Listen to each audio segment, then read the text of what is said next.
Hi guys, it's Marieta. Thank you so much for tuning in. In today's video, I want to talk about how to deal with doubts, fears, and insecurities. So let's make it happen.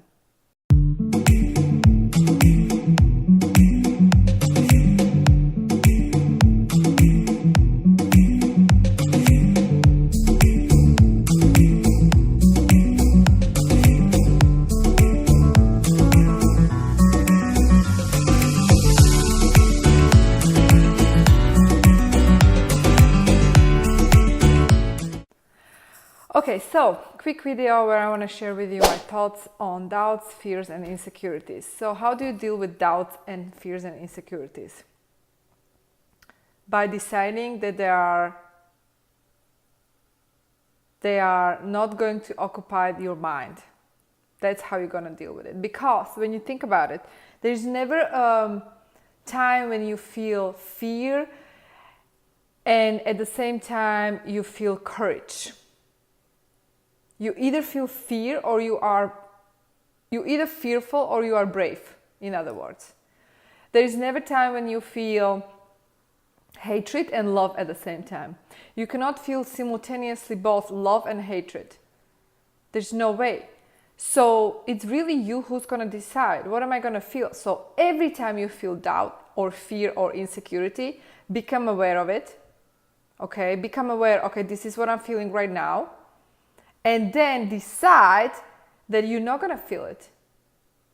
I mean, I'm not telling you should suppress it, because every time you try to suppress it, it's not going to go away.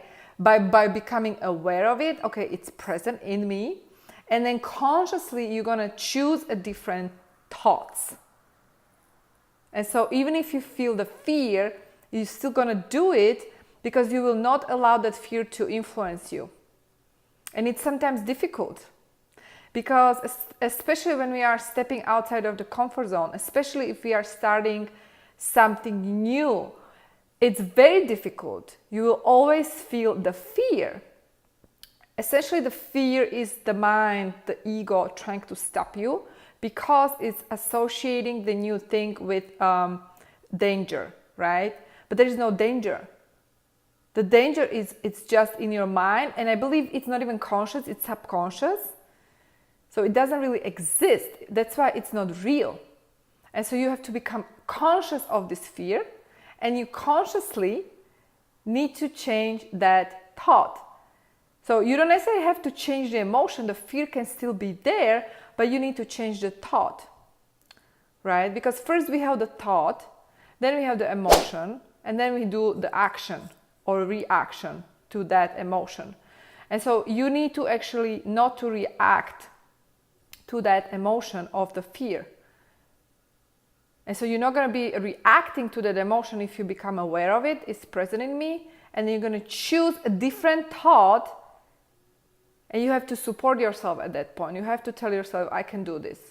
I got this. Even though you feel you don't, if you might feel like a fraud, but you still need to do that, because otherwise that emotion of fear will take over you.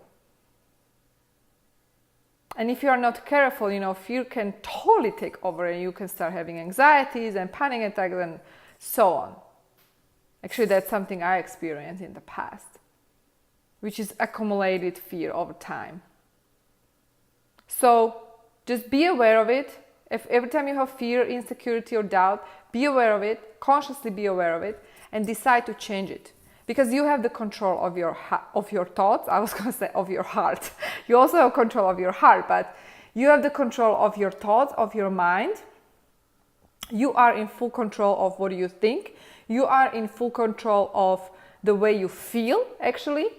Of course, sometimes, you feel bad because you have all kinds of emotions coming up to the surface and you are not controlling them. But honestly, when you become aware of them, you can control them and you can change that. It's really, you are that powerful. So just do it despite of the fear. Do it despite of the doubt. Just go for it and decide. And if you feel or you hear doubt in your mind, that's fine. But just become aware, okay? Be like, okay, thank you so much. Thought, doubt, whatever. part of me that is telling me not to go there, sabotaging my success, become aware of it and do it anyway. And you know what's funny? Something I realized. Actually, this was so funny because during my meditation retreat, 10-day silence, day 9, I had the hardest day ever. And it's almost like when you are finishing, 5 minutes before the finish line, you start having crazy thoughts. And I had this thought like, the teacher is crazy, everyone is crazy, I got completely crazy, this is crazy, people are like sitting here meditating in silence 10 days, everyone is nuts, this is crazy, what am I doing here? But that was like 5 minutes before finish line. I started to have these thoughts and I wanted to run away, which was day 9, not even day 2nd or 3rd, it was day 9. So I survived all those 9 days and then almost I was there and I started to have these crazy thoughts. And then I was like, okay, no, I'm just gonna stop it. I'm gonna stop it, I'm gonna change it. And then while observing what's going on inside of me, it went away and I got fine. 1 hour later, I'm super happy. Next morning, I woke up, I was blissful, I was joyful, I was so happy because I stayed. And that the same pattern is going on in our life. Like you are almost there, almost there. It's like 5 minutes before the breakthrough. You almost want to quit. And some people actually quit. They don't finish it. And why? Because they listen to those thoughts, limiting beliefs coming up to the surface. All right, so I hope it makes sense. If you like this video, make sure to like it, share it. What do you think? Leave a comment below if you want to add. Share your experience with fear. I want to hear from you guys. I want to make sure this channel is more like not necessarily me talking all the time, but I also want to hear from you. I want to learn from you guys, because what I'm doing here, I'm just sharing my own experience and my thoughts with you, and I like to hear from you guys as well. So leave a comment below. How are you facing your fears? Leave a comment below and share with me, share with other people, and let's support each other. Thank you so much for tuning in. Have a great day, and I'll see you in my next video. Bye.